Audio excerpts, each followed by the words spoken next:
Ça lui a mis un coup, c'est pour ça qu'il n'y a plus de volume.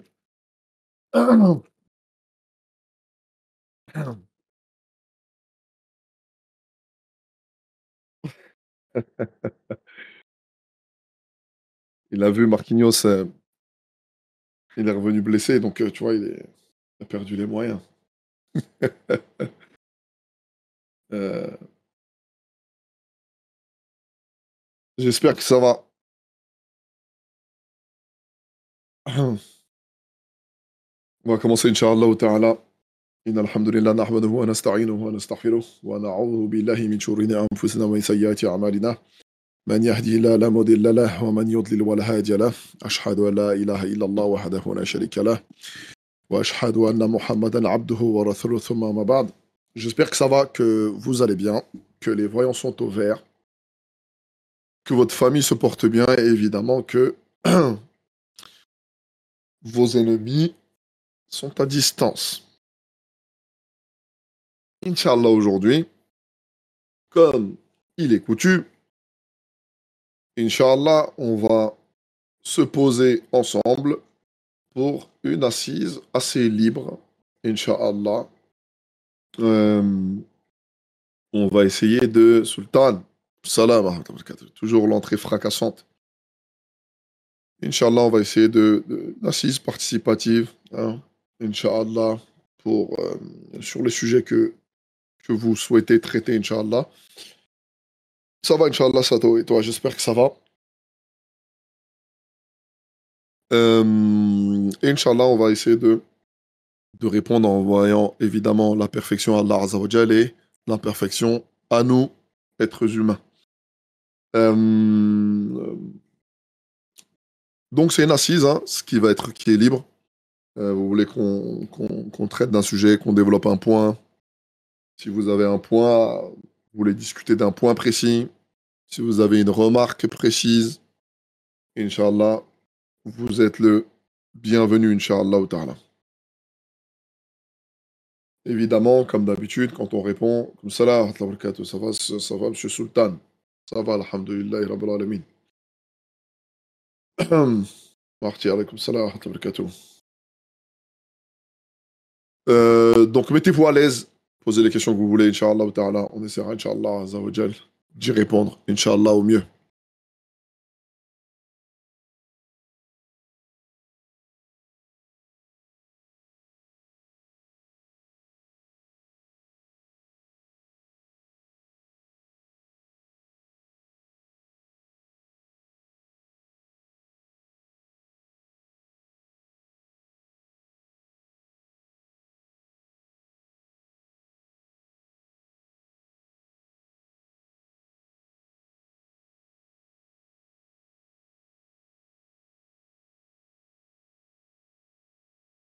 Hum, Alors, tac, tac, tac, tac, tac, tac, tac, tac, tac, tac. Bah, euh, la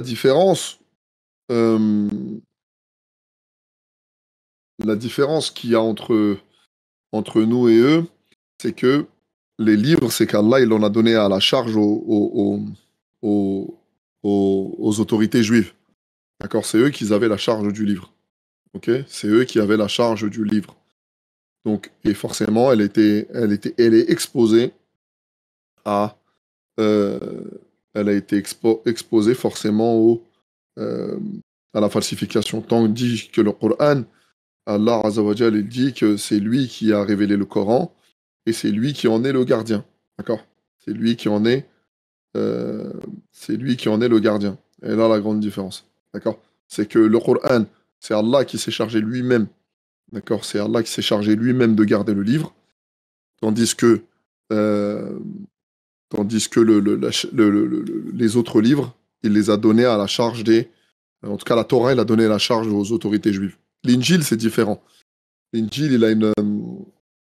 L'Injil, c'est. Comment dirais-je? L'évangile, il a lui un rôle particulier. Il rappelait quand même il a apporté quelques modifications par rapport à la Torah, mais l'axe central reste, quoi qu'il arrive, la Torah. C'est pas un nouveau livre avec un truc totalement différent.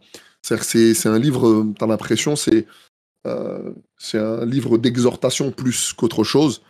qu'il a apporté quelques modifications, comme Isa alayhi salam, il le dit dans le Coran, qui leur a rendu licite une part de ce qui leur avait été donné, rendu illicite. Et, euh, et, euh, et voilà, mais sinon, en tout cas, le socle mère, c'est la Torah. Donc la différence notable, elle est là. D'accord? C'est que le Coran, c'est Allah qui le garde. D'accord? Comme Allah Azza wa Jalla dit dans Surat Al-Hijr, au verset 9. D'accord? C'est lui qui. En vérité, c'est nous qui avons fait descendre le Coran. Et c'est nous qui en sommes le gardien. D'accord? Surat 15 au verset 9. Tandis que la charge du livre, elle a été donnée la charge du livre, elle a été donnée aux autorités juives. Donc ensuite, ils s'en sont donnés à cœur joie en fonction de en fonction de ce qu'ils voulaient.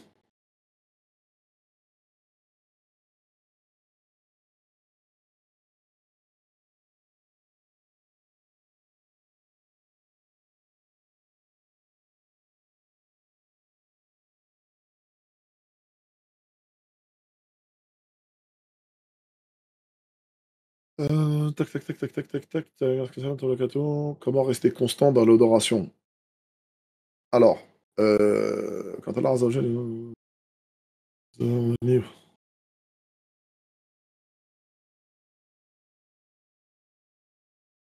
Ouais, c'est Taurat et l'Évangile. C'est Taurat et l'Injil.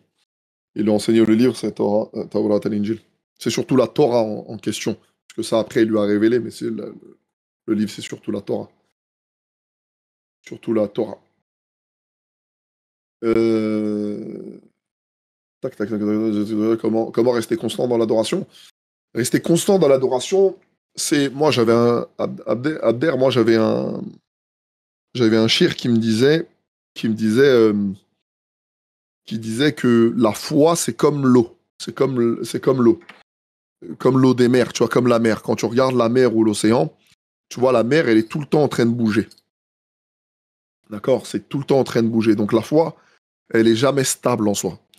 Et il dit qu'on ne peut pas parler donc de stabilité de la foi. Parce qu'il faut comprendre que tout ce qui concerne les salawats, etc., toutes ces choses-là, c'est une question de foi.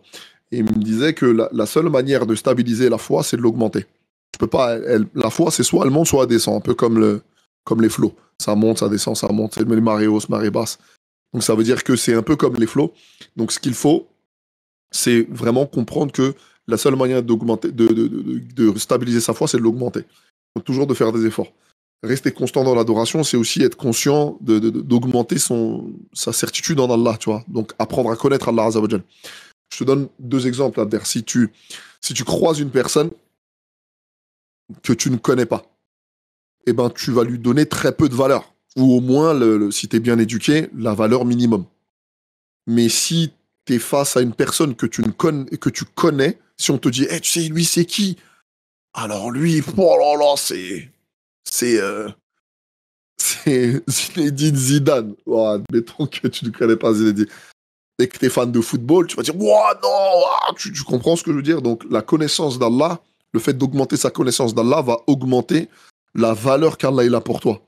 Et le fait que, forcément, quand euh, que, la valeur que d'Allah va augmenter dans ta vie, donc forcément, tu vas te concentrer sur qu'est-ce qu'il demande.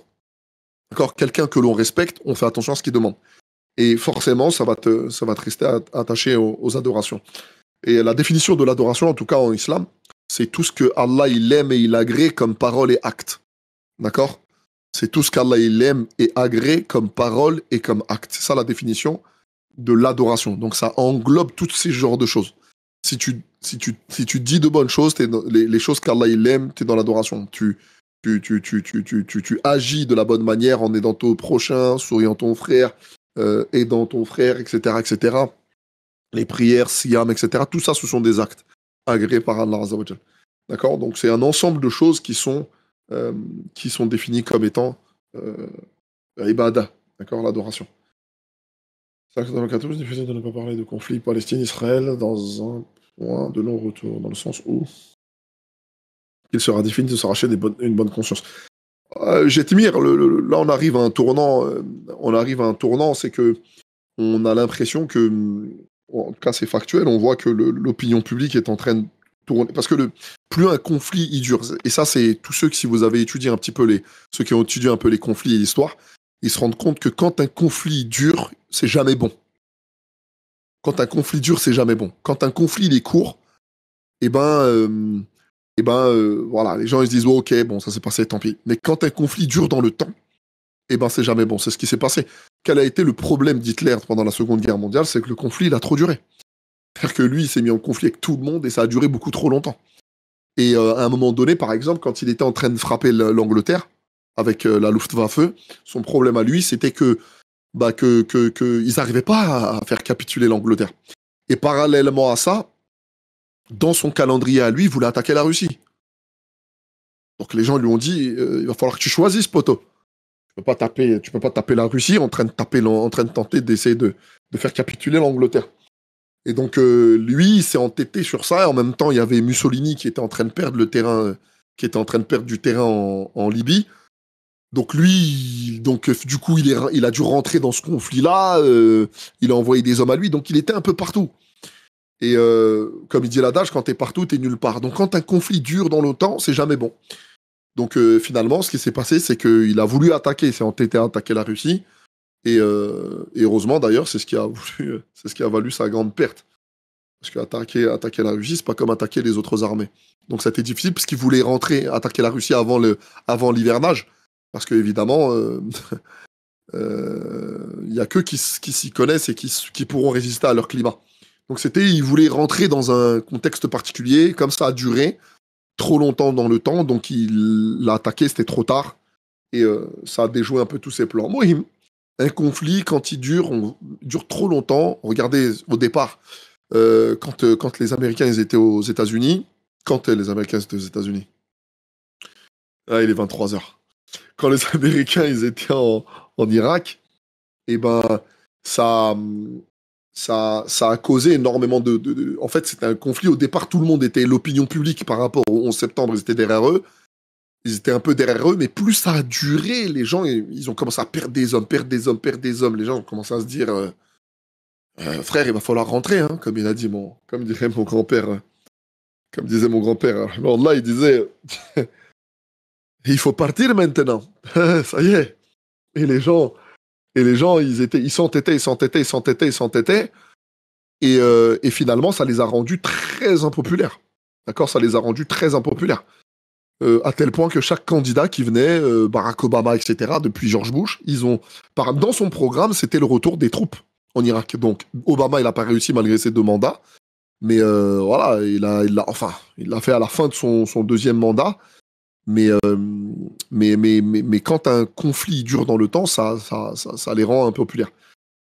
Là, ce qui est en train de se passer, c'est que là, les gens, ils sont en train d'ouvrir les yeux, ils sont en train de se dire, bon, là, ça parle un peu trop de la Bible. On parle plus du 7 octobre, mais on parle un peu trop de la Bible, on parle un peu trop du Mashiach. On parle plus du 7 octobre, parce qu'il y a des gens, ils sont fondamentalement, l'Occident, ils sont factuels. Eux, ils sont pas dans les espérances, etc. Il y a beaucoup trop de civils qui meurent, beaucoup trop d'enfants qui meurent. Donc là, les gens commencent à se dire, bon, il va falloir se calmer un petit peu. Et c'est là où Israël est en train de s'entêter. C'est-à-dire qu'ils sont en train de dire, non, ils sont en train de donner des leçons un peu à tout le monde. Ça donne des leçons à l'ONU. C'est cette même ONU qui leur ont donné des droits en 47. C'est-à-dire qu'en 47, ils étaient contents, mais là, aujourd'hui, ils insultent l'ONU. Et pour eux, l'ONU, c'est des pantins qui pondent des lois gratuites. Donc le conflit il est en train de s'éterniser. Plus le conflit s'éternise, plus on est en train de voir l'autre côté de la pièce. Et les gens sont en train de... la face cachée de l'iceberg. Les gens sont en train d'ouvrir les yeux. Et alors, malheureusement, les massacres continuent toujours. Mais les gens commencent à être critiqués. Pas simplement en interne, mais aussi à l'extérieur. Et bon, eux, ils n'ont pas d'autre explication, pas d'autre méthode que de critiquer les autres.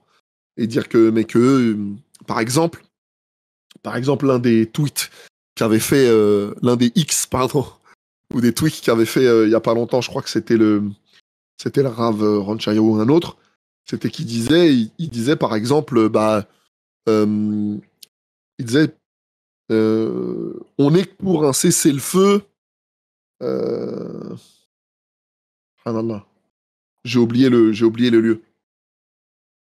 oublié le lieu. Donne-moi 2 secondes. Ils étaient pour un cessez-le-feu dans un lieu qui était euh, j'ai oublié le lieu. Subhanallah. Euh,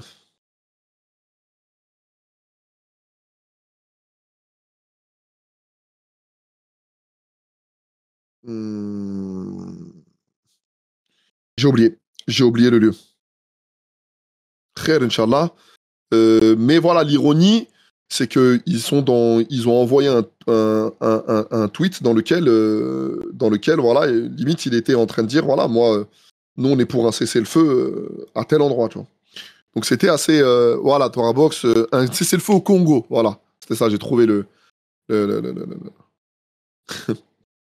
C'était assez marrant. C'est assez marrant, je vais le poster pour que vous puissiez vous rendre compte du cynisme. Mais, mais ce genre de tweet, évidemment que ce genre de tweet, il est dans l'unique but de dire aux gens, mais en fait, mêlez-vous de ce qui vous regarde.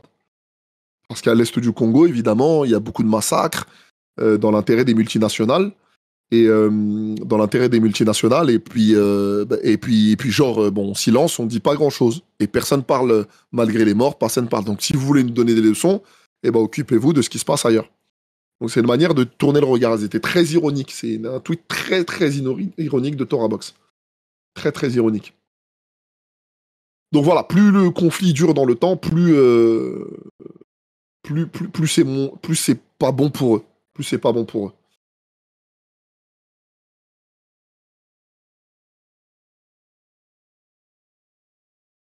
Une question.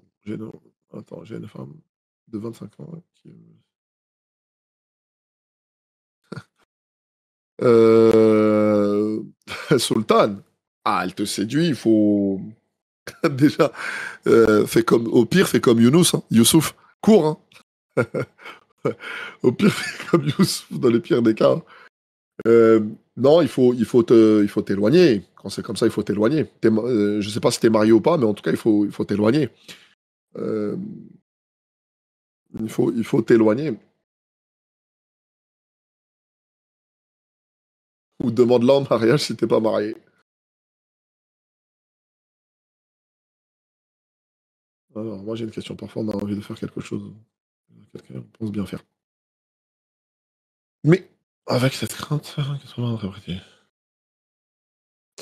Alors, ouais, c'est intéressant ce que tu dis, Sato. J'ai une question. Parfois, j'ai envie de faire quelque chose à quelqu'un en pensant bien faire et qu'il serait peut-être un bien pour lui également, mais avec cette crainte qu'il sera mal interprété par la dite personne. On se retrouve à ne rien faire. Est-ce que ça vient du diable? Alors, il y a deux choses, Sato.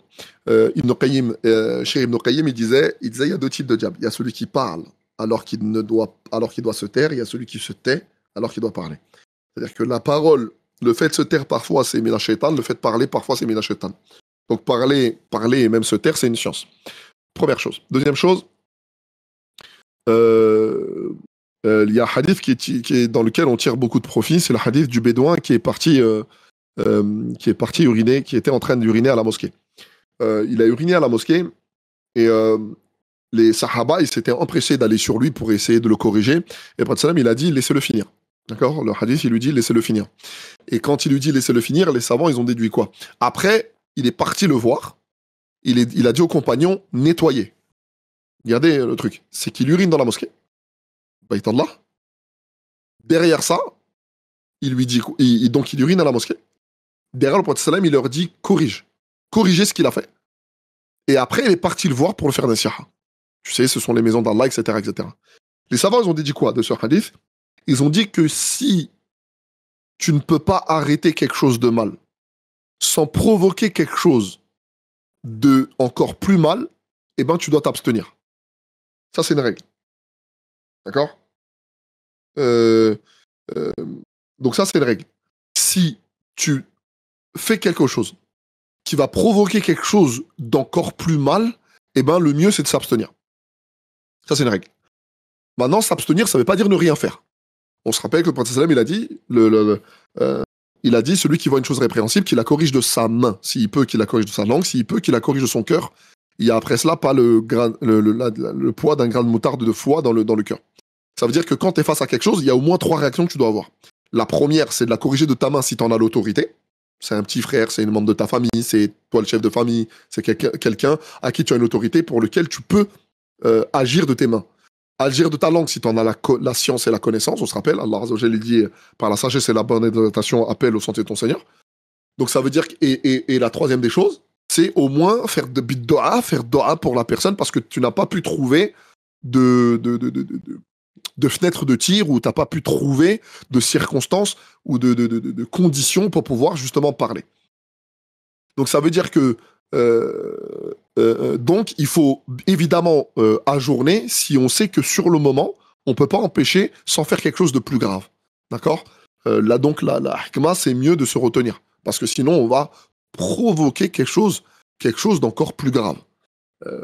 C'est pour ça que le prophète sallam, il a dit laissez-le finir. Parce que quelqu'un qui urine, il ne peut pas s'arrêter en plein milieu de son urine. C'est quelque chose de quasiment impossible. Donc laissez-le finir. Il a commencé, laissez-le finir.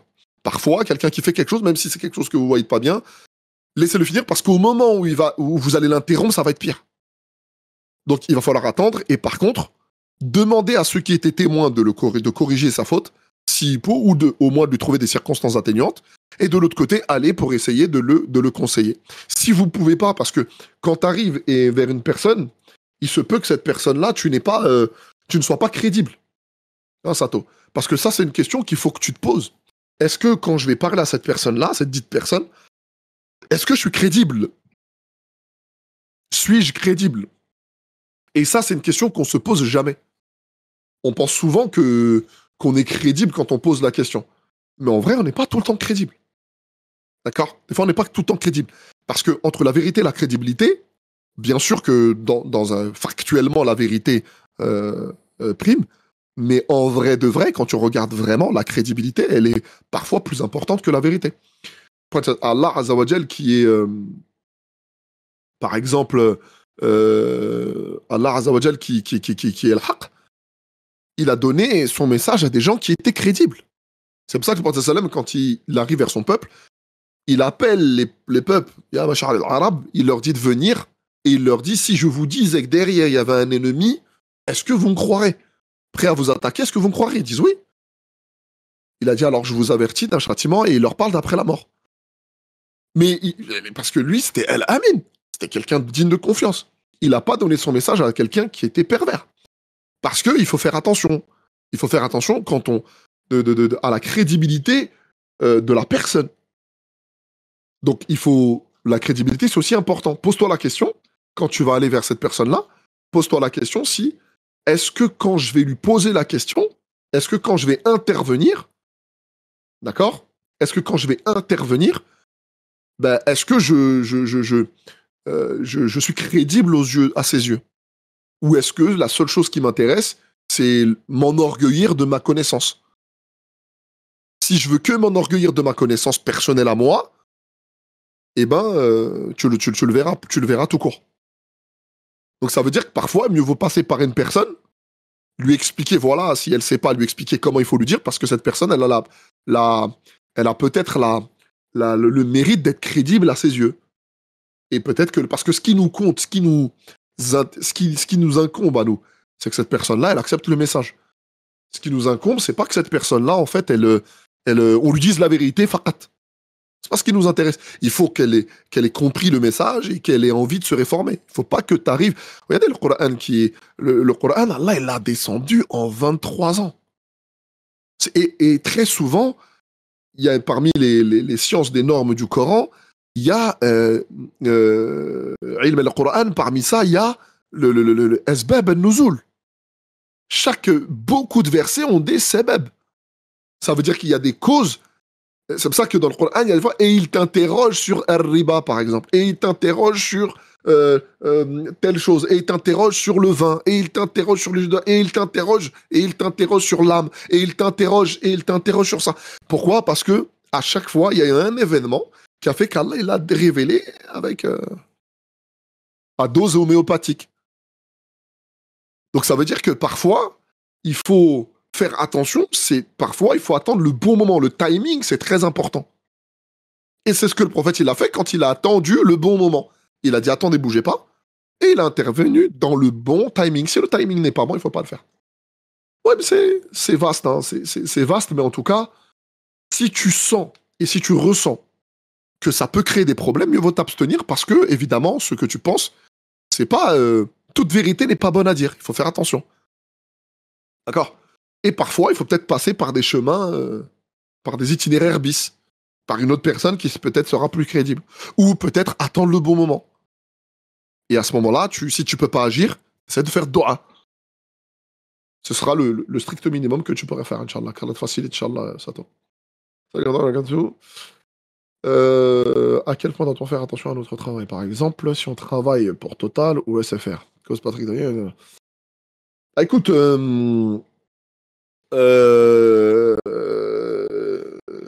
évidemment que c'est compliqué. Et si tu peux changer, moi, je reste toujours délicat par rapport à ce genre de choses. Parce que, évidemment, si vous pouvez travailler pour une société qui évidemment qu'on va vous dire de le faire. Mais en même temps, je vais pas te dire quitte Total alors que c'est Total qui te remplit ton frigo. Tu vois, je peux pas te dire ça. C'est comme je peux pas te dire ça parce que derrière, je serais incapable, moi, par exemple, où on n'est pas encore assez organisé pour pouvoir permettre aux gens de dire abandonne ce qui te remplit le frigo et ce qui subvient aux besoins de ta famille et finalement sans alternative. Par contre, ce que je peux te conseiller, c'est cherche une alternative. Et si tu trouves mieux, là, à partir de ce moment-là, taïb. D'accord? Prépare ta sortie. Mais je ne peux pas te dire froidement, fais-le pas ou pars immédiatement. Non, ce serait très égoïste de ma part. Et surtout, c'est les conséquences, les conséquences de ça. D'accord, tu vas partir, mais après, qu'est-ce que tu vas avoir? Qu'est-ce que je peux te donner, moi? Et parfois, on se rend pas compte de l'absence d'alternative. On ne donne pas d'alternative aux gens. Et quelqu'un qui un jour était venu me voir, il travaillait il travaillait pour une société où il vendait du porc. Et il vient avec la même question. Je lui dis, mon frère, est-ce que c'est haram de travailler pour? Je lui dis, le jugement, tu le connais. Mais je serais égoïste de venir te dire comme ça, froidement, abandonne. Mais par contre, ce que je peux te dire, prépare ta sortie. Pars. C'est-à-dire, dès maintenant, cherche une alternative pour partir. Ne reste pas en te disant, je vais faire carrière dans un endroit où ça vend du porc. Évidemment que non. Mais il faut que tu trouves une sortie et que tu prépares ta sortie. Parce que c'est une réponse facile, comme ça, je te dis fais comme ça, et finalement, ouais, avec toutes les conséquences que ça comporte. Est-ce que le juge Majgoul sont les fils des béné Adam avec des sources, s'il te plaît? Ouais, les béné sont des sources. Les Yadjuj ou Amajouj sont des enfants, sont les béné Adam, oui. Sont des béné Adam.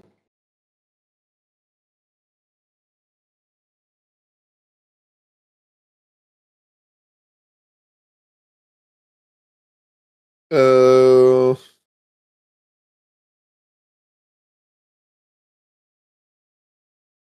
Alors,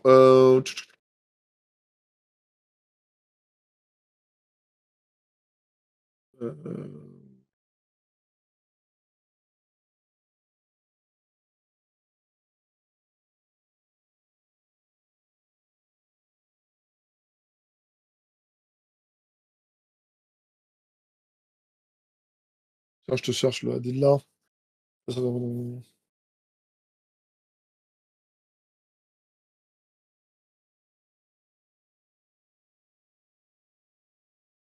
reviens vers toi avec un truc.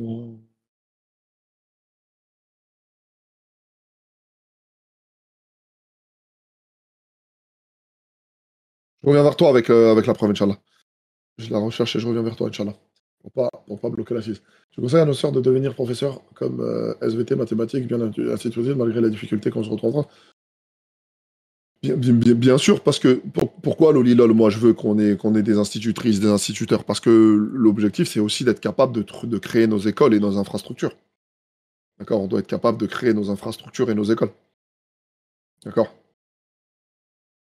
Ça, ça, il faut qu'on ait une vision communautaire. Il faut qu'on travaille les gens. On parle ce qu'on peut pas reprocher aux Juifs, c'est ils ont une vision communautaire. Ce qu'on peut pas reprocher aux Chinois, c'est qu'ils sont communautaires. Ce qu'on peut pas reprocher aux Pakistanais, c'est la même chose. Ils ont une vision économique communautaire. Je ne parle pas de communautarisme. Je parle juste d'une une vision économique, sociale, communautaire. Ils sont entre eux, ils font les choses entre eux. Les Turcs, pareil. C'est des gens qui bougent beaucoup en, en communauté. D'accord?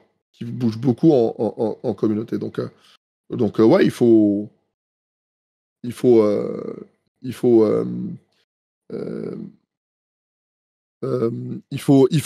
s'organiser. Et moi, je conseille, bien sûr. Je conseille, bien sûr. Il faut qu'on ait des institutrices, il faut qu'on ait des gens, il faut qu'on ait des gens qualifiés. Il faut qu'on ait des gens qualifiés. Euh,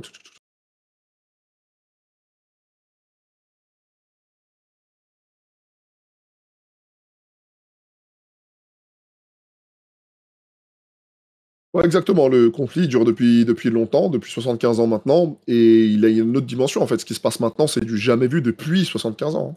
Il n'y a jamais eu autant de morts de morts depuis 75 ans. C'est du jamais vu ce qui est en train de se passer. C'est du jamais vu. Oui, oui, exactement, Deutéronome 25, bien sûr.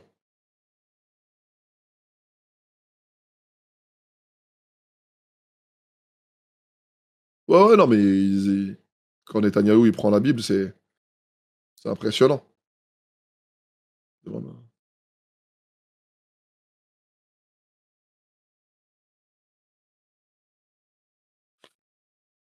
Ah oui, Sultan, il y a un homme qui était venu, regarde Sultan, il y a un homme qui était venu demander à l'époque du califat de Omar ibn Khattab. Il était parti voir Omar ibn Khattab et il lui pose la question pour se plaindre de son épouse. Il va et quand il va vers lui, il voit que lui-même il est en train de se charmer avec son épouse. Donc lui il se dit quoi? Alors si le Émir Mominin il est en train de s'embrouiller avec sa femme, alors moi j'ai pas besoin, je peux pas me plaindre de la mienne. Il arrive à la même chose à l'émir. Omar il le voit de loin. Il voit faire demi-tour. Il dit, eh, toi, viens voir, toi. Et quand Omar t'appelle, tu chimous. Comme il dit quand il truc, on commence à chimou. Et donc, il dit, qu'est-ce qu'il y a?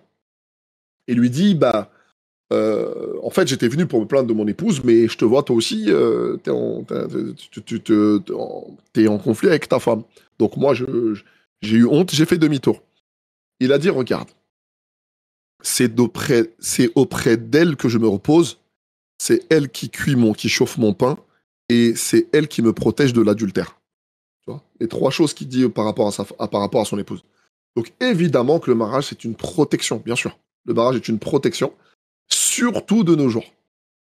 Ah oui, certains vont dire c'est pas une obligation de se marier, non, dans l'absolu, mais il y a contextuellement parlant aujourd'hui, celui qui se marie pas, il a un problème.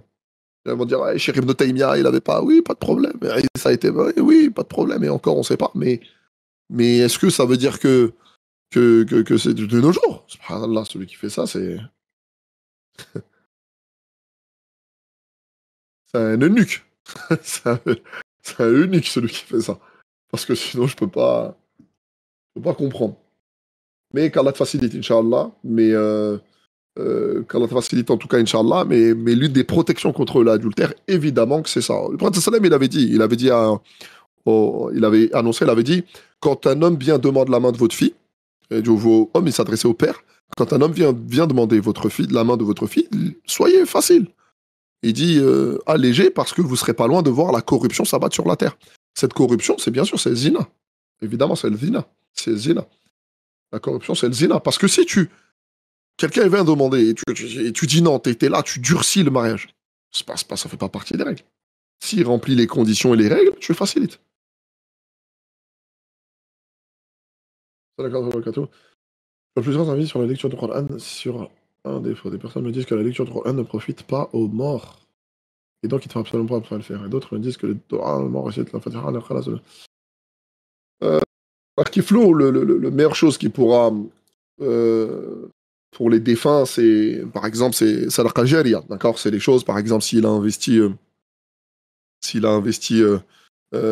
sur un puits, s'il a un enfant pieux, d'accord? S'il a un enfant pieux, d'accord? Un enfant pieux euh, qui derrière lui l'honore en adorant Allah Azza wa Jal. Ça fait partie de Sadaqa Jariya.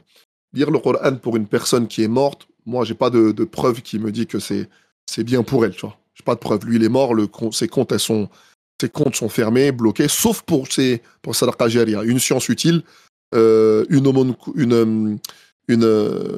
courante ou un enfant pieux. D'accord? Ça, ce sont vraiment les trois choses qui font que derrière, eh ben, le compteur, il continue à tourner. C'est pour ça que le conseil que je donne aux gens, c'est multiplier les aumônes courantes. La construction de puits, par exemple. D'accord? Les puits, c'est pas cher. On essaiera, Inch'Allah, de faire une opération avec une association.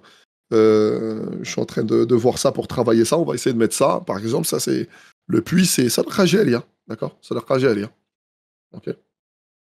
Oui, oui, ça je connais, l'histoire de Yacine, etc. Mais c'est pas, ça fait pas partie des trucs que moi je connais. D'accord? Ça fait pas partie des trucs que moi je connais. Euh, la personne décédée, le défunt, Sadaqa Jariya, c'est ces trois choses-là. C'est aumône courante, une science utile qu'il a laissée derrière lui et un enfant pieux. Un enfant pieux. Bien sûr, tu peux faire doha pour lui, bien sûr, tu peux faire doha pour lui, il n'y a aucun problème.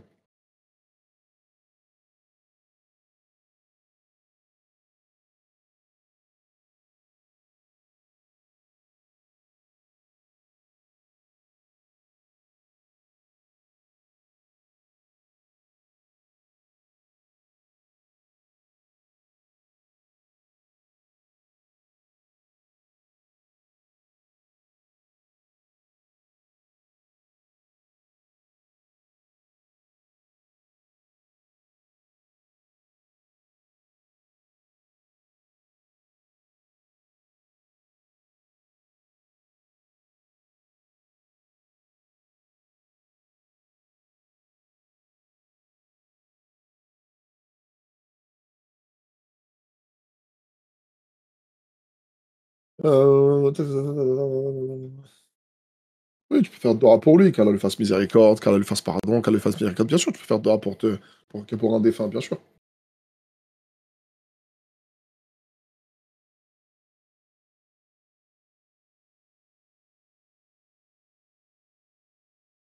Faut les noter, premier mois.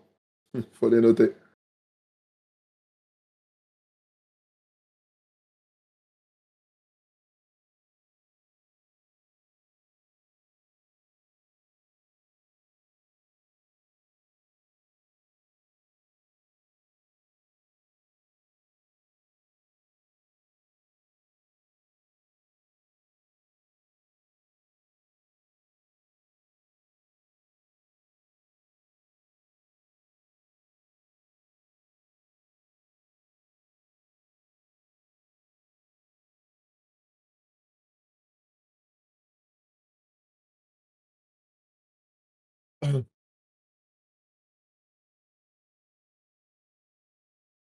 Ceux qui ont appelé ceux qui ont été appelés du nom de Wahhabi, ceux qui ont suivi Cheikh Mohamed Ibn Abdul Wahhab, d'accord, qui a été un alim qui justement a beaucoup œuvré et combattu sur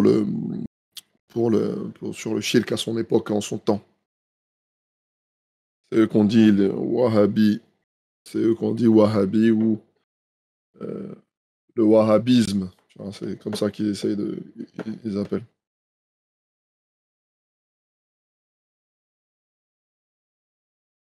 Il a été l'un des grands revivificateurs du Tawhid, en tout cas en son temps, dans une période de beaucoup de grandes fitnas.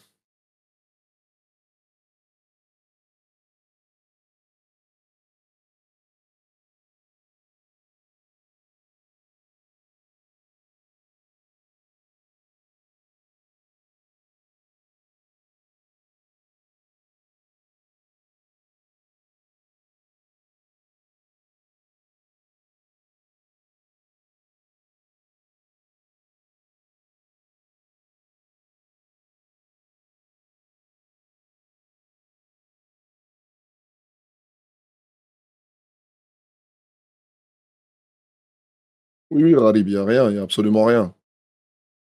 Il n'y a absolument rien.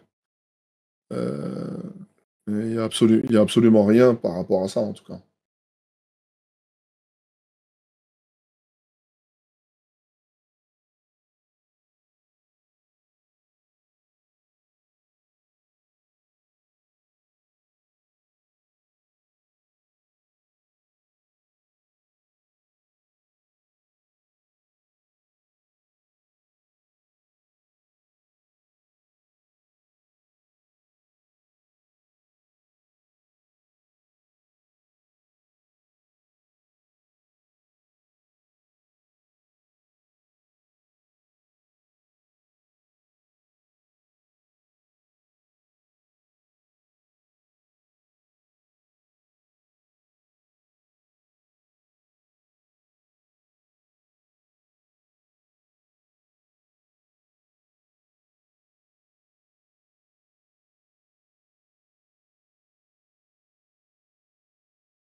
Tac, tac, tac, tac, tac, tac.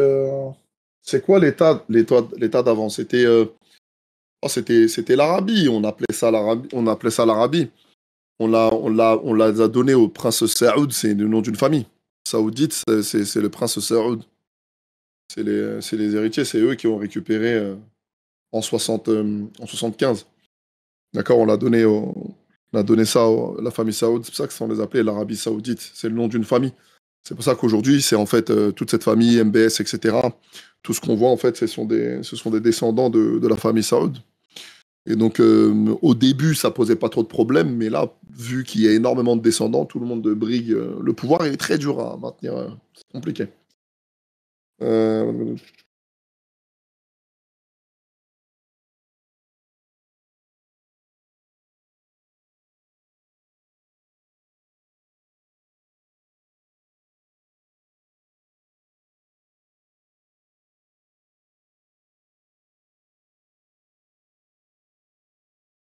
Il y a un ami qui souhaite se convertir à l'islam, mais il est encore éveillé par des tentations de ce monde. Je le sens sincèrement, mais il a beaucoup trop attaché à ce monde. Qu'est-ce que je fais pour y remédier? Est-ce que je pourrais... Déjà, Jaza ne retarde jamais une conversion. D'accord, ne retarde jamais une conversion. Une personne qui est prête, ne le retardez jamais. C'est-à-dire, il faut, si vous pouvez, ça prend 5 secondes. La shahada, après, ce qu'il fait, il avance petit à petit. Mais on ne doit pas attendre. C'est la religion qui va. En fait, il faut que les gens comprennent que il n'y a personne qui est conscient de ses défauts plus que celui qui pratique. C'est pour ça qu'Allah il est en colère contre ceux qui ne pratiquent pas. Parce que finalement, c'est comme si quelque part, ils sont en train de dire, ils nient la rencontre qu'un jour ils vont rencontrer Allah Azzawajal et qu'ils vont être questionnés. Mais il n'y a personne qui est conscient de ses défauts plus que celui qui pratique. Il pratique parce qu'il sait qu'il est bourré de fautes, qu'il est bourré de trucs et qu'il a besoin qu'Allah le pardonne. Et qu'il recherche en ça la miséricorde d'Allah. Donc ça veut dire que celui qui croit que pratiquer la religion, c'est forcément parce qu'il est parfait, c'est une erreur gravissime. C'est une erreur grave. Et très souvent, ceux qui croient ça, ceux qui pratiquent pas. Ah, je peux pas pratiquer parce que j'ai des défauts. Non. Pratique la religion parce que tu as des défauts. Si vraiment tu es conscient de ça, pratique ton dîne. Salam, il dit la prière détourne des actes immoraux et désavouables. Regardez bien. Le rôle de la salat, ça détourne des actes. C'est la prière qui va t'aider. Mais si tu pries pas, mais ça va pas t'aider. Si t'as pas de lien avec ton Seigneur, ça va pas t'aider. Si t'apprends pas à connaître Allah, mais ça va pas t'aider. Hein. L'œil du cœur, il va pas s'ouvrir. Donc il faut pas croire que la pratique du dîn est liée au truc. Non, viens avec tes défauts. Viens avec tes défauts. Les Sahaba, ils sont arrivés avec leurs défauts. Et ils sont devenus meilleurs avec le temps. Mais ils sont arrivés avec leurs défauts. Ils n'étaient pas parfaits. Au contraire. Hein. Donc, s'il a besoin de se convertir, il a, fais-le, rentre. Rentre avec ses. pas avec ça c'est haram, ça va être interdit, ça va être interdit. Viens, viens, viens déjà. Et ensemble, on va travailler, on va évoluer, on essaiera de faire évoluer pour que sa foi, elle augmente et qu'il y a des choses qui, petit à petit, il abandonne, Inch'Allah ta'ala. D'accord? Mais il faut y aller doucement, Inch'Allah. Ne retardez jamais une conversion. Quelqu'un qui a envie de se convertir, qui a envie de changer, il faut le faire rapidement. D'accord? Et puis, se mettre à côté de lui, être patient, faire du suivi. D'accord? Le suivi, c'est très important. Le suivi, c'est très important.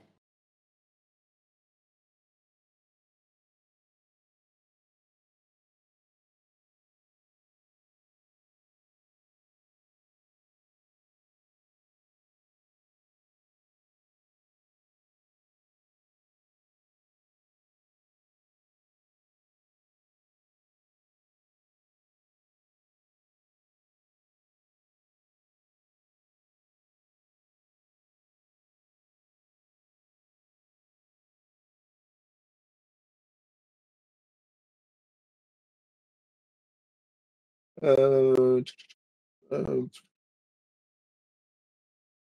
comment faire pour que la mémoire soit plus soudée à notre échelle? J'ai l'impression que les réseaux, sur les réseaux, on est se tirer vers le bas qu'autre chose.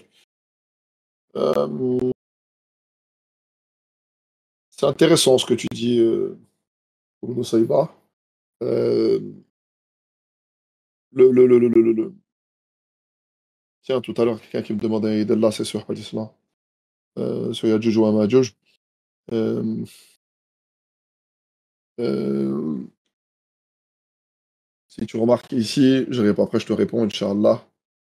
Euh,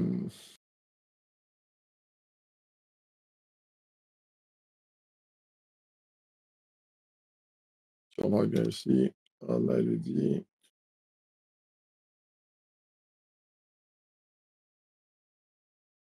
fais sortir de ta progéniture. D'accord? Fais sortir de ta progéniture. Ok? Donc, Yadjuj ou Amadjuj, mais après, elle lui dit, c'est 4 sur 999 sur 1000, tu en sors 999. Les 999, c'est les juges ou Amadjuj. C'est la preuve que dans le hadith que ça fait partie des Bene Adam, qui font partie des Bene Adam.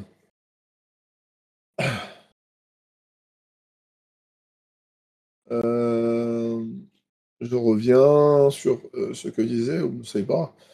Euh, comment souder pour moi, j'ai l'impression aussi faire des projets ensemble, c'est un truc qu'on manque beaucoup. On, on a très peu de projets, que ce soit des projets associatifs, très peu de projets. Je parle de manière générale, il y en a évidemment qui le font, hein, mais de projets marketing, on n'a pas, on monte très peu de projets en fait, en vrai. Et je pense que ce qui pourrait amener à souder la communauté, ça aiderait beaucoup à ce que on se parle, à ce qu'on échange, à ce qu'on discute, à ce qu'on parle projet, ça nous aiderait beaucoup, j'ai l'impression. Euh, aussi, il y a souder, c'est aussi beaucoup évacuer le racisme qui existe dans notre communauté.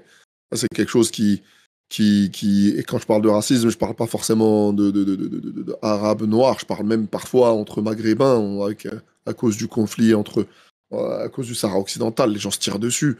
Les gens tirent sur les Tunisiens, les Arabes contre les Noirs contre les Arabes, tous ces trucs-là, il faut se rendre compte que la seule chose qui compte pour Allah Azzawajal, c'est la piété, tu vois. C'est la piété. Et donc, ce qui nous divise, c'est ça, c'est que finalement, on n'a pas de. Pour moi, on a énormément de racisme encore dans notre communauté. On ne monte pas suffisamment de projets. Projets. Et ça, c'est un gros problème, ça.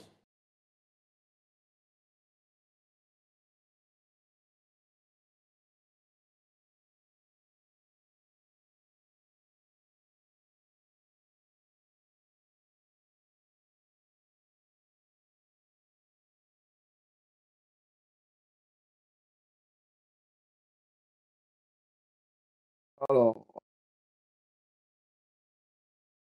bah ouais, c'est dommage, Bachirou. Normalement, on est une communauté qui consomme énormément. Normalement, c'est pas normal. C'est pas normal qu'on n'arrive pas à pondre des projets. C'est pas normal qu'on soit autant dans l'immobilisme. Ali, qu'est-ce que tu veux savoir sur l'intercession, Inch'Allah? J'ai une question. Ah, Yamad, je pense que tu as sauté ma question. C'est quoi ta question, Sato?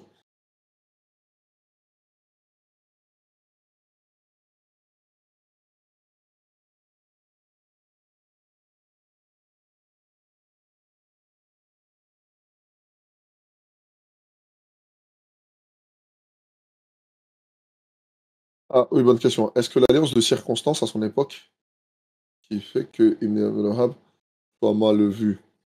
Quand tu dis alliance de circonstances, éclaire-moi. Voilà le Bara, tu parles? Voilà le Bara. Ah, avec les Saouds. Non, parce que, encore une fois, il faut comprendre. On peut pas.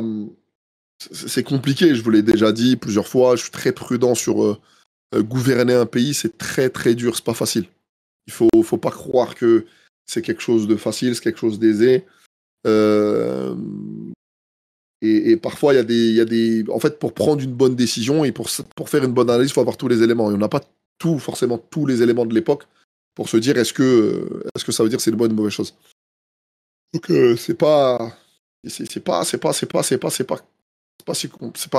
c'est très compliqué. C'est compliqué. Que dirait une femme qui se sont éprouvées par les grandes ablutions à cause des règles fréquentes? Comment le dire de conseil? Euh, Ça, c'est Demol istihada, la métroragie, ce qu'on appelle Demo istihada. C'est-à-dire que ça, c'est le sang de la métroragie. C'est-à-dire que là, ça devient une maladie, et puis là, c'est assimilé de la maladie. Il faut elle se rapproche de la personne la plus proche d'elle, à peu près, tu vois. Personne la plus proche d'elle. Après, le sang des règles, c'est toujours particulier, mais le sang des règles, il faut regarder. C'est l'odeur, la couleur et la texture.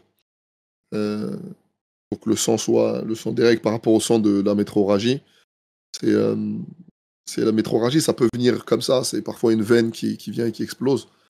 Parfois, c'est pendant un moment plus ou moins fréquent et, euh, et ça crée ça crée d'énormes problèmes. Donc là, comment reconnaître, c'est que la différence, elle est là. Le sang des règles, il est épais, il est visqueux, il est de couleur rouge qui vire au noir et il a une odeur. Tandis que le sang de Demo Haid, c'est ça. Demo Istiada, lui, il est plus léger, il est plus fluide, le rouge, il est plus clair. Donc c'est comme ça qu'on mélange, qu'on fait les deux, qu'on fait la différence entre les deux. Mais si elle a du mal à faire le choix, en tout cas, il faut que si elle a eu des règles habituelles à une période, il faut qu'elle prenne ce moment-là, même si elle a saigné tout le mois. Par exemple, si elle règle du 1er au 7, et ben même si elle a saigné tout le mois dernier, ben, du 1er au 7, elle le prend comme ses règles, tu vois. Comme ses règles normales. Ok. Sauf si vraiment le sang il répond aux caractéristiques des règles. Pendant plus ou moins, il y a des femmes qui règlent un jour, il y en a qui règlent 2 jours, d'autres 15 jours, donc 3 semaines, ça dépend des gens. Il n'y a pas de science exacte là-dessus. Il y a que certaines réponses.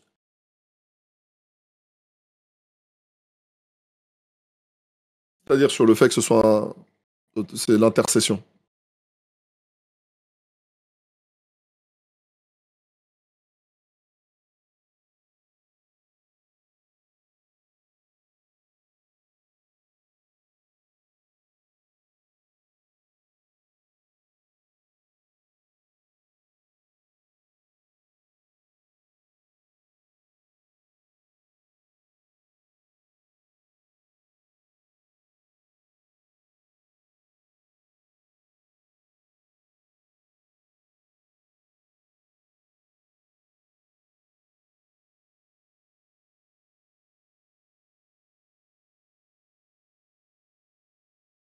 Quelle intercession? Parce que déjà, il y a plusieurs intercessions. Tu as l'intercession du prophète sallam, tu as l'intercession des martyrs, tu as l'intercession même des sourates il y a des sourates qui peuvent intercéder pour toi.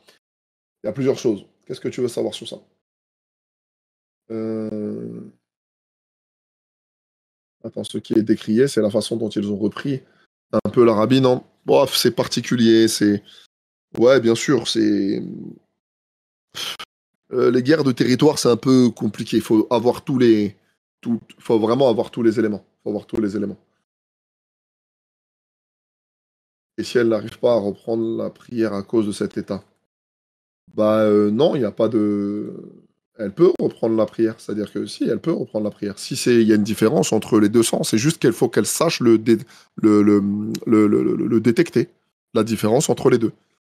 D'accord? Il faut qu'elle sache détecter la différence entre le sang des règles et le sang de la métroragie, le sang de, le sang des règles. Ça, c'est des choses qu'il faut faire.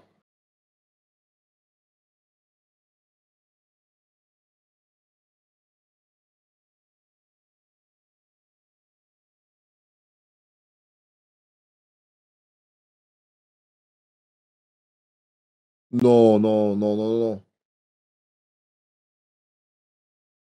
Non, non, non, non, il n'y a pas d'intercession du prophète sallam, il y en a très peu qui peuvent intercéder. Prenez Sourate 21 au verset 28. Prenez Sourate 21 au verset 28.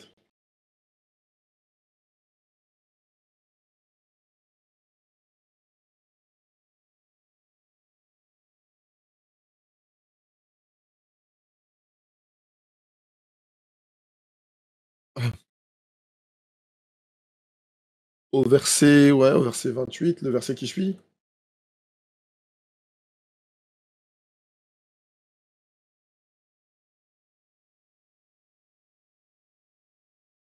Non, c'est celui-là.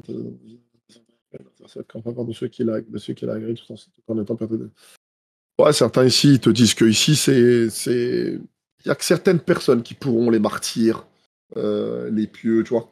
Ça dépend, mais c'est des intercessions qui, comme je dis, sur Atel Mulk, par exemple, c'est celui qui lit tous les soirs sur Atel Mulk, qui va pouvoir intercéder en la faveur de celui qui la lit fréquemment le soir avant de dormir.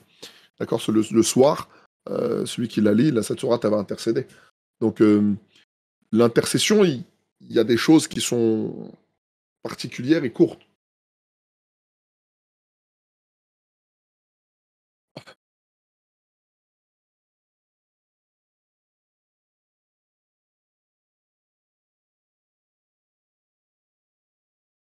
Tu vois, pareil, il y a le jeûne qui peut intercéder, le Coran, il intercède, la prière, elle intercède. Il y a plein de...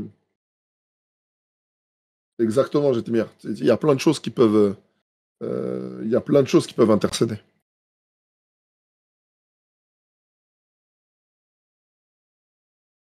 Tu vois, par exemple, le jeûne, il va intercéder en ta faveur. La prière, elle va intercéder en ta faveur.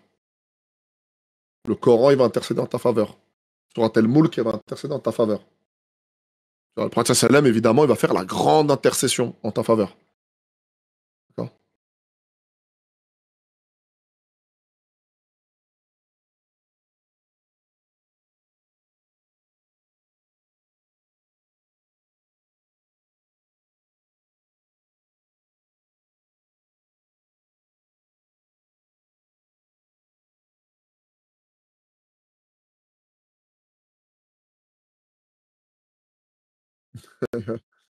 Barakallahu fik, pas de problème.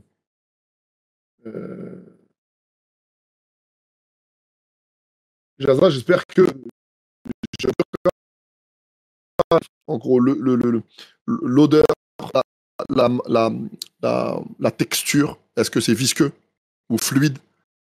La couleur, est-ce que c'est rouge foncé qui vire au noir? Euh, euh, Ça, ce sont des grandes caractéristiques qui vont déterminer si c'est le Demol Hayt. Maintenant, pour la métroragie, il faut faire attention. C'est tout le contraire. Il est plus fluide, il est plus rouge, il est plus truc, il est plus clair. Donc il faut faire attention. Il faut être capable, mais essayer de le mettre en relation avec une sœur. S'il y a une sœur qui peut l'aider, ce qui peut aider cette sœur-là en question. Mais il y a des solutions quoi qu'il arrive. Il y a même des hommes qui sont atteints qui ont des problèmes, mais qui ont des problèmes par rapport à leurs ablutions, tu vois. L'une des règles aussi, c'est de faire ses ablutions à chaque fois. C'est quelqu'un qui saigne tout le temps. Par contre, la règle, c'est qu'elle garde ses ablutions que pendant la prière. C'est-à-dire que, ça, c'est une précision qu'il faut que je t'ai pas dit, Jaza, c'est que il fait ses ablutions, cette personne-là, cette femme, elle fait ses ablutions avant chaque prière. D'accord? Avant chaque prière. OK?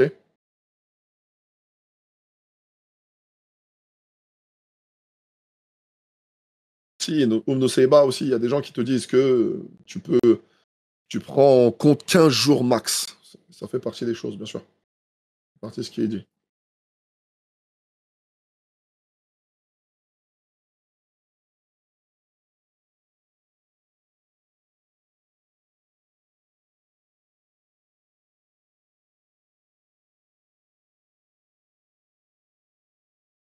Alors, Nonem, j'ai une question, mais il y avait une sœur qui est morte avant de vouloir se convertir, mais elle croyait en Allah et en son messager.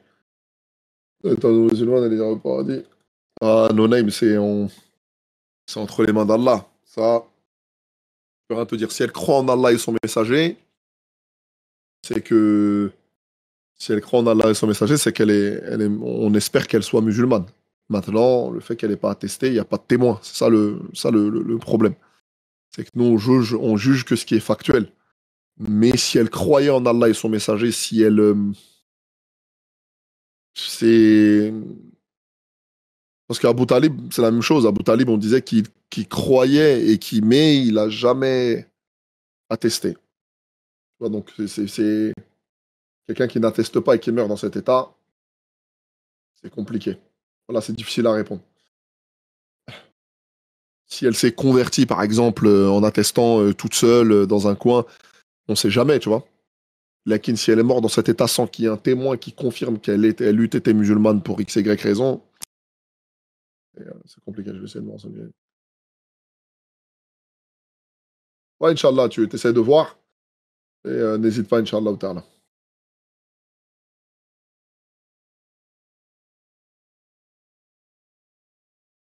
Et voilà, l'une des règles, c'est ça. T'as les 15 jours maxi, il faut regarder la texture, il faut prendre les périodes de règles habituelles. Si ça saigne tout le temps, il faut prendre la période de règles habituelle et compter comme des règles parce que tu peux avoir le sang des règles comme si c'était le sang de la métrorragie. Et là, à partir de ce moment-là, tu prends par contre la période des règles habituelles, tu prends cette période-là. Après, il y en a qui ne règlent pas toujours au même endroit, pas au même moment. Donc c'est là où le fait de détecter, de savoir détecter le sang, eh ben, c'est important.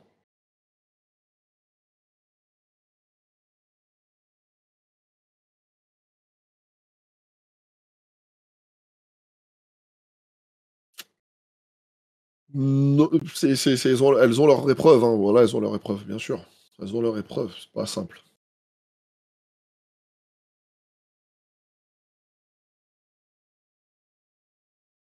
Allah préserve toutes nos sœurs, Inch'Allah. Allah préserve toutes nos sœurs.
Inch'Allah, je vais regarder, Rakiflo, j'ai pas fait attention. Inch'Allah, je vais regarder. Inch'Allah, je vais regarder, Inch'Allah.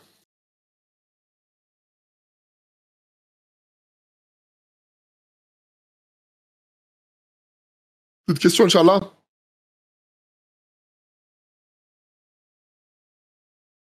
On va atterrir à ce moment-là. Ok, Inch'Allah, Rakiflo.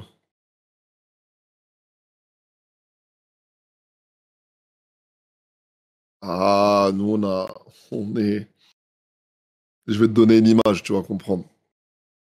Euh, le, le croyant, ça doit être un chercheur. Un chercheur d'or. Tu vois, c'est comme si tu avais ton petit sac et que toi, ton objectif, c'est de chercher de l'or ou du diamant. Et tu dois passer ton temps, tu dois chercher, chercher, chercher, chercher, chercher, chercher, chercher, chercher. Évidemment, en t'appuyant sur les bases, les preuves, en étant suivi avec les frères, machallah, avec des frères qui pourront t'aiguiller, parce que parfois la science, c'est comme la science, c'est comme un couteau. Si tu t'en sers correctement, il te sert à comme ustensile pour t'alimenter. Si tu t'en sers mal, tu peux tuer des gens avec. Din, il faut faire attention. Donc il faut parfois être accompagné de bonnes personnes. Et on a beaucoup sourcé, beaucoup été étudié avec les frères, on a beaucoup cherché aussi de notre côté. On a beaucoup aussi mûri, hein, on a beaucoup aussi mûri notre science. Parce qu'une science, quand elle n'est pas mûre, parfois, elle peut te faire. Tu peux comprendre le contraire. Euh, par exemple, je vais te donner un hadith, tu vois.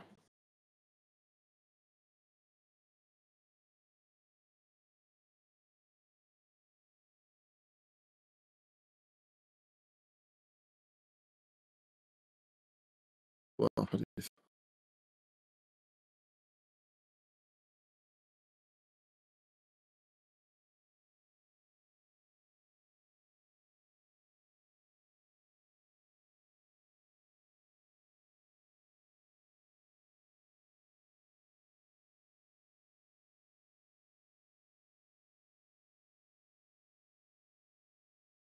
Euh, tac,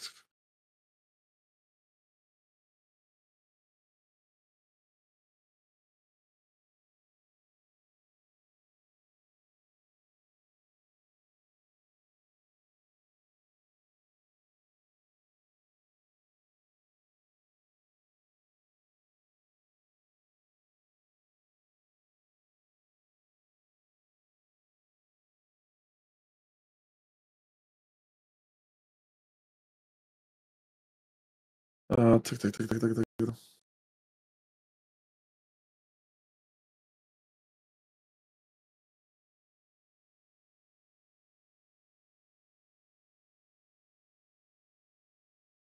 Et on va finir sur ce hadith, Inch'Allah.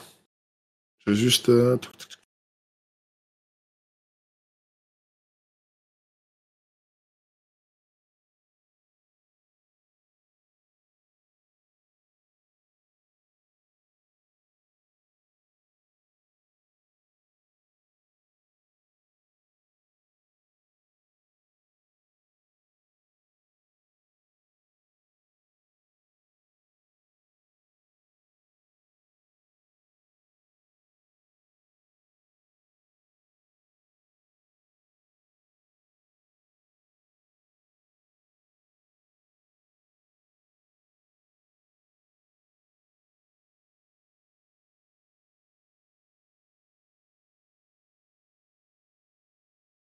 Par exemple, il dit ici, comment vous allez comprendre ce hadith, par exemple?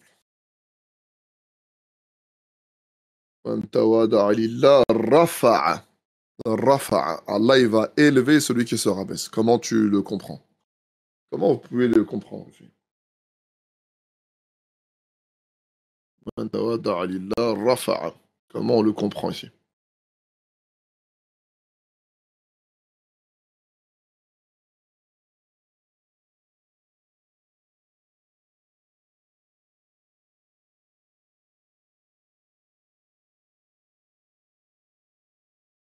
Qu'est-ce qu'il faut rechercher ici?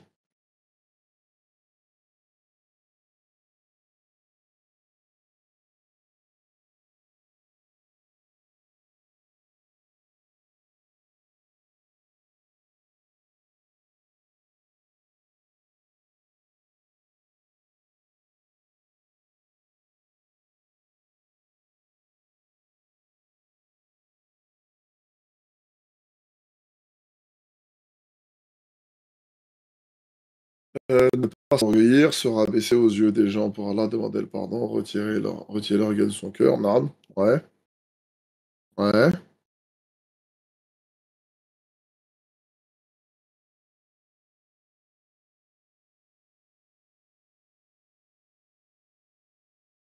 ouais, c'est intéressant ce que je vois.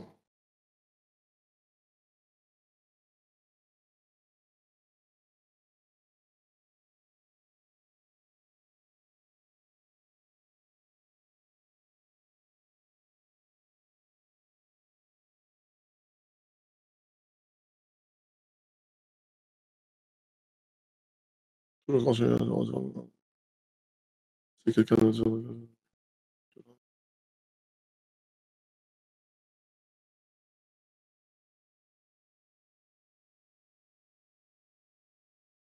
Non, Ali, évidemment que c'est pas permis.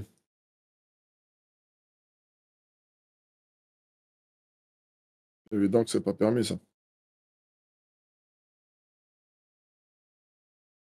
Alors, euh, si quelque chose nous touche, bien évidemment. Euh, si je, par exemple, quand je lis le hadith, par exemple, je sais pas, moi, qu'est-ce qu'on recherche? On recherche l'élévation d'Allah dans ce hadith, non?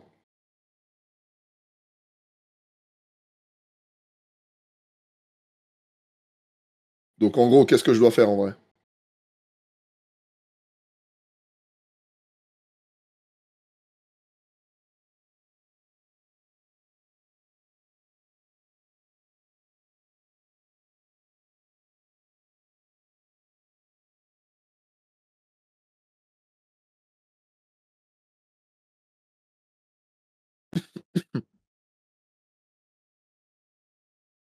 C'est quoi le but recherché de ce hadith? C'est quoi le but recherché de ce hadith? C'est quoi le but?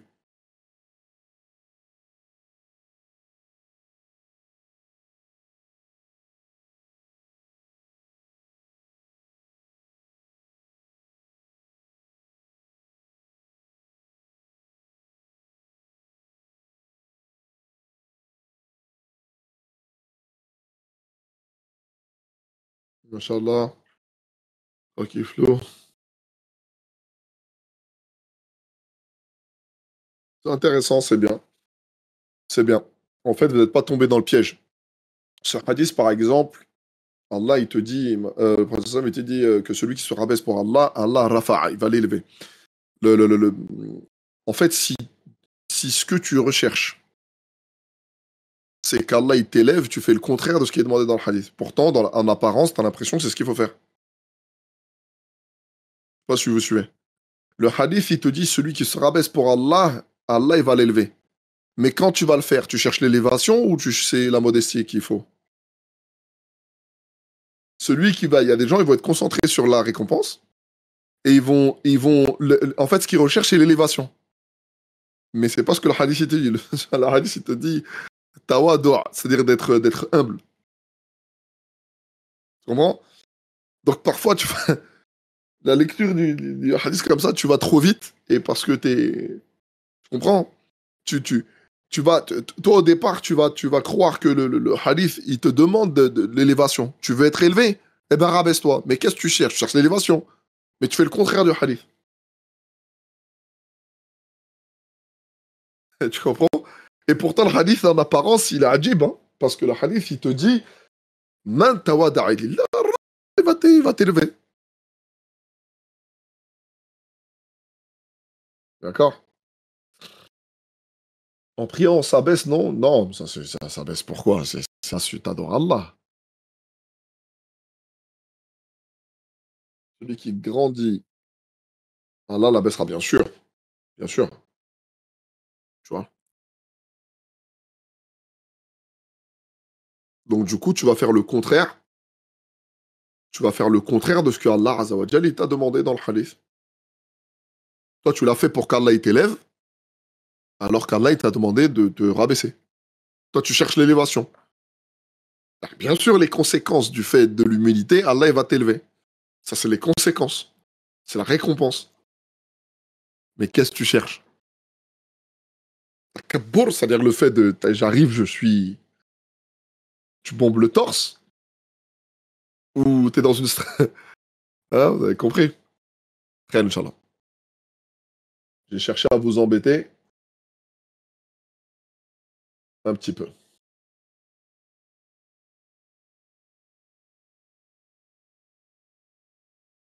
Jetmir, est-ce qu'il y a un bon repos? Il y aura un bon repos. Ah, le bon repos, c'est la tombe. C'est la tombe quand. Si on a une bonne fin, ce sera un moment de repos pour nous. Avant la colonisation de l'Amérique du Nord, est-ce qu'il y avait des musulmans parmi les Amérindiens? Non, pas que je sache, non. Pas que je sache, parmi les Amérindiens, non. Ils pratiquaient leur culte. Les Amérindiens, ils pratiquaient leur culte, c'est ce qui a fait que le christianisme, il a fait une percée. Parce que les Amérindiens, parmi leur culte, ils pratiquaient le sacrifice humain. Parce que dans leur divinité, dans leur religion, ils avaient plusieurs divinités qui étaient là et qu'il y en a un qui se serait sacrifié dans le but de créer le soleil. Et donc, ils ont gardé ce rite, c'est-à-dire dans le sens où tous les ans, ils sacrifiaient des hommes, hein, comme ça se passait aussi parmi les Vikings. Ils sacrifiaient des hommes dans le but de permettre au soleil de continuer sa course. Ça fait partie des croyances amérindiennes. Et quand le christianisme il est arrivé là-bas, et ben justement, ils leur ont dit, ils ont remplacé le sacrifice. On leur disait, bah vas-y, on remplace ces sacrifices humains par le sacrifice de Jésus. Donc pour eux, ça a fait une percée, puisque eux, ils avaient cette habitude, en fait. Généralement, c'était des prisonniers. Il y avait aussi des prisonniers de guerre, mais il y a aussi des volontaires. Il y avait aussi des volontaires, des gens qui se sacrifiaient dans le but de permettre au soleil de continuer sa course.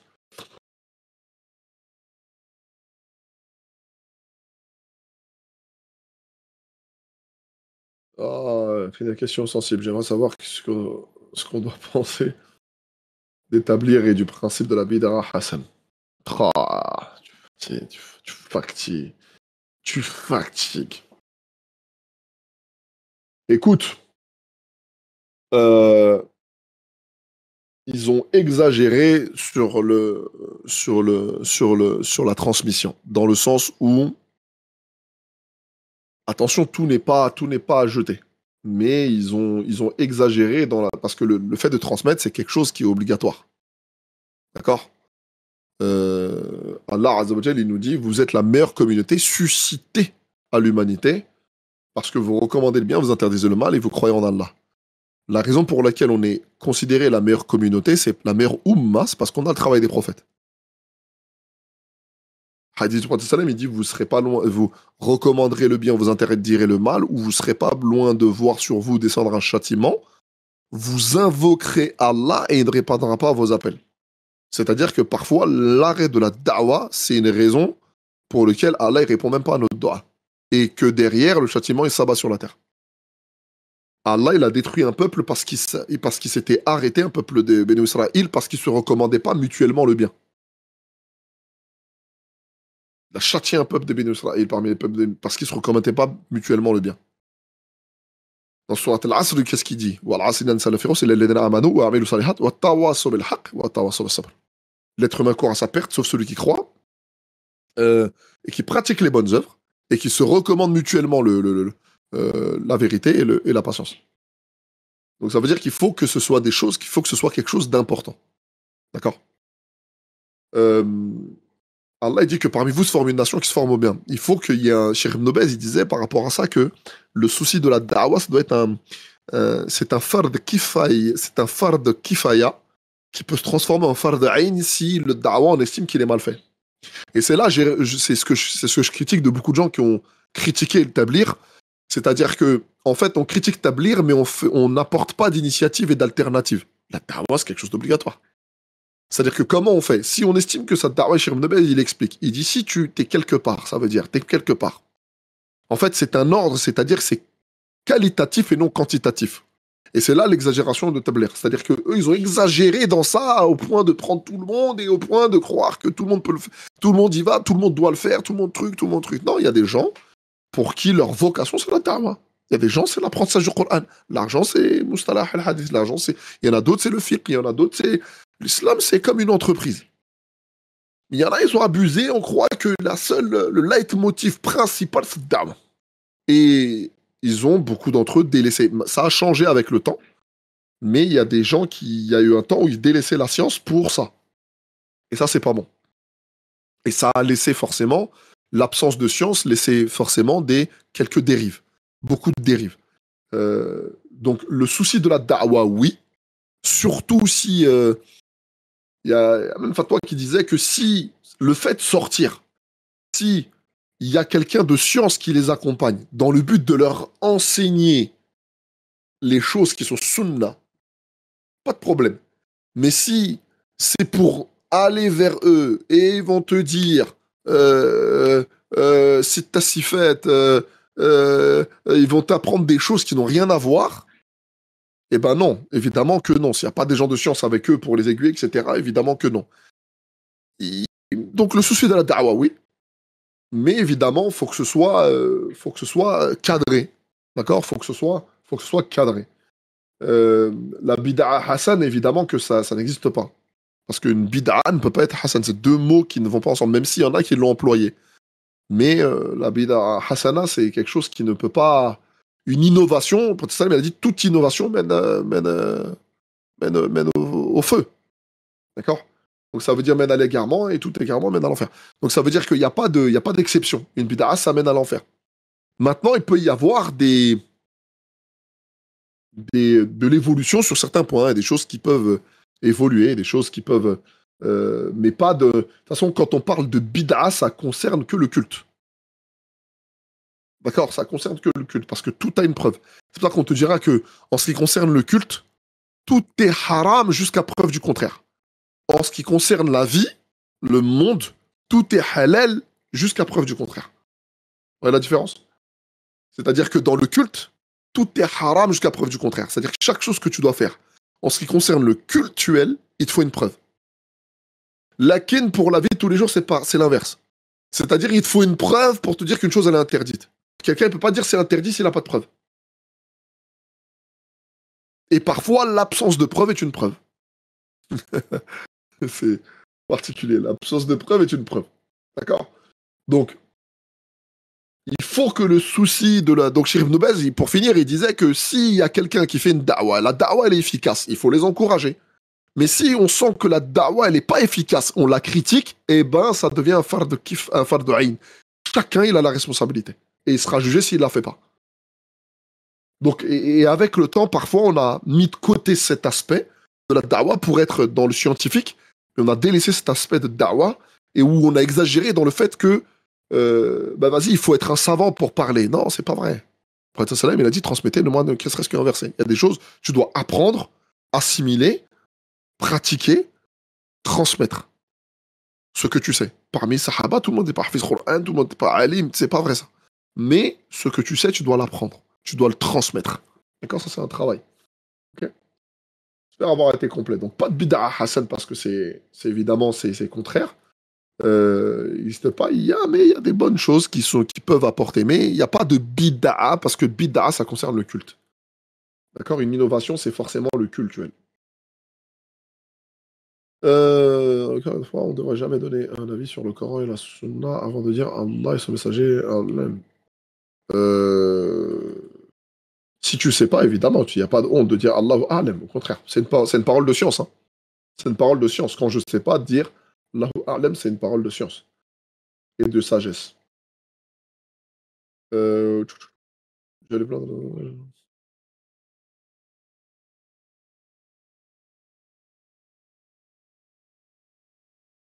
Oui, c'est ceux qui établissent no name, c'est ceux qui font le khuruj, oui. Moi, j'ai entendu des gens qui vont te dire, par exemple, et c'est là où je parle d'exagération, tu peux organiser un petit groupe, partir en séminaire, ou tu faire... mais il y a des gens, ils te disent à choisir entre, par exemple, mathalan, aller faire le hajj et aller dans un khuruj 4 mois. Il y a des gens, ils vont te dire, le khuruj 4 mois, c'est mieux. Et c'est là, moi, je l'ai entendu il y a longtemps, hein, il y a une vingtaine d'années. Mais et c'est là où on rentre dans l'exagération, dans la bid'a par exemple, parce que tu mets de côté un pilier de l'islam pour quelque chose que, tu vois, et c'est là où on rentre dans les dérives. Mais dans le but de faire la da'wa, c'est une bonne chose, bien sûr. Le souci de la da'wa, il y a aussi des choses sur lesquelles il n'y a pas que du mal. Par exemple, tout ce qui est... eux, ils axent beaucoup sur le comportement. D'accord. Ils axent beaucoup sur le comportement, sur le adab. Et ça, c'est une bonne chose. Par exemple, les scientifiques, plus dans ceux qui étaient dans le minhaj de la salafia, eux, ils ont beaucoup appris le ilm, mais peu le adab. Peu le adab. Ça fait que, alors que quelqu'un comme l'imam Malik, qui va te dire, j'ai appris le adab qabla l'ilm. C'est-à-dire qu'il a appris le comportement avant la science. C'est-à-dire que le adab, c'est quelque chose d'important, c'est ce qui va embellir ta science. Tout à l'heure, on parlait de l'Arabi l'arabe qui avait ruiné dans la mosquée. Le comportement vis-à-vis de ça, c'est ce qui va embellir ta science. Ce qui fait qu'aujourd'hui, on a des juges d'instruction qui se passent leur temps à condamner les gens. Pourquoi? Parce qu'en fait, on n'a pas appris les adab. On ne sait pas quand est-ce qu'il faut parler, quand est-ce qu'il ne faut pas parler. On a passé notre temps à faire des mises en garde à tout le monde, à faire tout et n'importe quoi. Des grandes catastrophes. Par contre, eux, ils axent beaucoup. Un des grands axes de leur dawa, c'est aussi l'adab. Le fait de bien se comporter, de sourire, le fait d'être souvent dans le pardon, de trouver des circonstances atténuantes à ton frère, des trucs. Ça, c'est un aspect chez eux qui est bien et qui est une bonne chose. Ça, c'est un aspect chez eux qui est bien et une bonne chose. Tout n'est pas mauvais. Hein.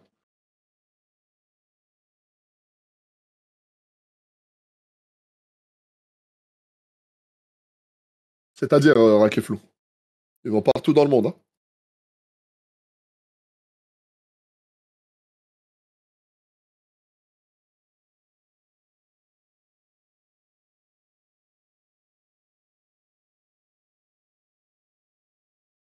Oui, il y a des. C'est pour ça que je te dis qu'il y a des. C'est pour ça que je te dis qu'il y a des. C'est pour ça que je te dis, je suis prudent dans ce que je dis. C'est-à-dire dans le. Il y en a parmi eux qui, attention, ils étudient. Il y en a qui ont étudié, qui truc. Et pour eux, le fait de sortir, maintenant 3 jours, c'est comme un séminaire. Ils sortent, ils se coupent du monde, ils vont et ils passent leur temps dans les massagides. Ça peut être ils se coupent et ils rentrent dans un truc dans lequel ils se coupent et ils rentrent dans la spiritualité. Ah, après, il y en a, oui. Moi, j'ai étudié le truc. Ouais, tu rentres t'apprends Edeb Nom, Edeb Talim, comment ils étaient. Il y a des choses intéressantes. Il y a des choses intéressantes. Euh, tout n'est pas à jeter. Mais moi, j'ai entendu et j'ai vu des choses. Il y a des gens, comme tout, il y a de l'exagération. Et le fait de faire parler des gens qui ne connaissent pas, c'est pas bon. Par exemple, le fait de mettre en avant euh, les protocoles établir avant les protocoles islamiques, c'est un problème. Tu vois, il y en a qui le font, par exemple. Il va te dire, apprends ces tassifettes, par exemple, avant d'autres choses, tu vois.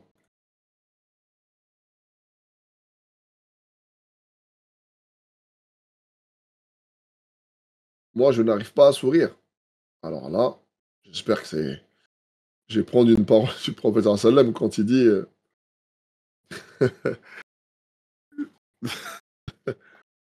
ah, ouais, t'arrives pas à sourire.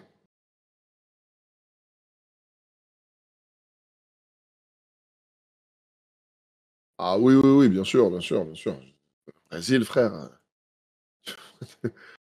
Brésil.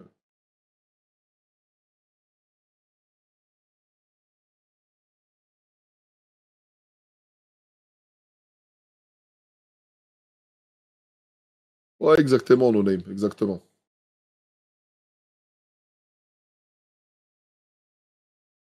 Bah ouais, tu vois, ça, c'est des choses, voilà, sur lesquelles ils axent pas suffisamment, tu vois. La Aqida, par exemple, l'explication de la Aqida, etc. Ils axent pas suffisamment, d'accord? Non, il n'existe pas de bonnes innovations, on en a parlé. Mais dans Hassan, il n'y en a pas. Tu peux pas mettre bonne et innovation à côté. C'est quelque chose qui ne sont pas.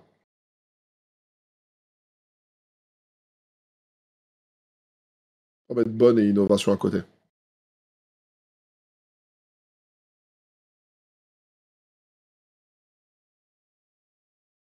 Après, on peut parler d'innovation, mais tant que ça ne concerne pas le culte. Si ça ne concerne pas le culte, il n'y a pas de problème. Concernant le culte, il n'y a pas de bonne innovation, ça n'existe pas.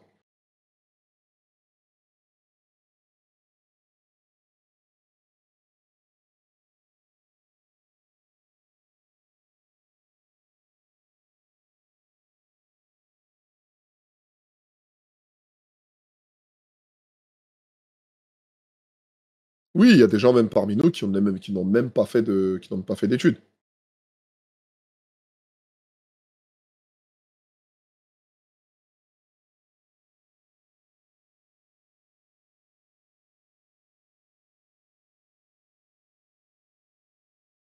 Inch'Allah, frère, on va atterrir, il est minuit 30, Inch'Allah, ta'ala, on va laisser vous reposer, Inch'Allah. On se dit, Inch'Allah, barakallahu fik pour avoir assisté à cette assise. Euh, qu'Allah vous préserve toutes et tous, qu'Allah vous récompense, hein, qu'Allah vous récompense, qu'Allah vous accorde le paradis, et nous accorde évidemment le paradis, nous pardonne nos péchés passés, présents, futurs. qu'Allah Azzawajal nous fasse comprendre sa religion, qu'Allah Azzawajal nous augmente en science, en compétences, qu'Allah Azzawajal soude cette communauté, qu'Allah Azzawajal soude cette communauté, qu'Allah Azzawajal soude cette communauté, qu'Allah Azzawajal purifie nos cœurs, purifie nos actions, qu'Allah Azzawajal purifie nos intentions, qu'Allah fructifie nos récompenses et nos actions, Allah fait fructifier nos récompenses et nos actions, qu'Allah nous accorde le plus haut degré du paradis, qu'Allah nous accorde le plus haut degré du paradis, qu'Allah nous fasse mourir un vendredi, qu'Allah nous fasse mourir un vendredi, qu'Allah nous fasse mourir un vendredi, parce que les châtiments de la tombe sont préservés pour ceux qui sont morts vendredi, sont morts le vendredi. Qu'Allah Azzawajal nous fasse parmi les gens qui, lorsqu'ils écoutent des conseils, ils essayent de les mettre en pratique le mieux possible. Qu'Allah fasse de nous une cause et un vecteur de la guider dans le monde, qu'Allah raffermisse nos pas, qu'Allah raffermisse nos pas dans le dîn et dans l'islam, qu'Allah raffermisse nos pas dans le dîn et dans l'islam, qu'Allah nous fasse mourir en état de soumission, qu'Allah nous préserve de la ruse du diable, qu'Allah nous préserve de la ruse du diable, qu'Allah nous préserve de la ruse du diable. Prenez soin de vous, Inch'Allah ta'ala. On se dit, nous, vendredi. D'accord, on se dit vendredi. Inch'Allah, samedi. Inch'Allah, on est ensemble. Participez aux assises, Inch'Allah ta'ala. Prenez soin de vous. Qu'Allah préserve nos sœurs, évidemment. Qu'Allah préserve nos sœurs, les préserve, les renforce et les raffermisse. Une dora qui va vous faire plaisir. Qu'Allah donne un mari aux célibataires parmi nos sœurs, et un bon mari, Inch'Allah, et des bonnes épouses aux célibataires parmi les hommes. Prenez soin de vous, Inch'Allah. سبحانك اللهم وبحمدك أشهد أن لا إله إلا أنت أستغفرك وأتوب إليك سبحان ربك رب العزة عما يصفون وسلام على المرسلين الحمد لله رب العالمين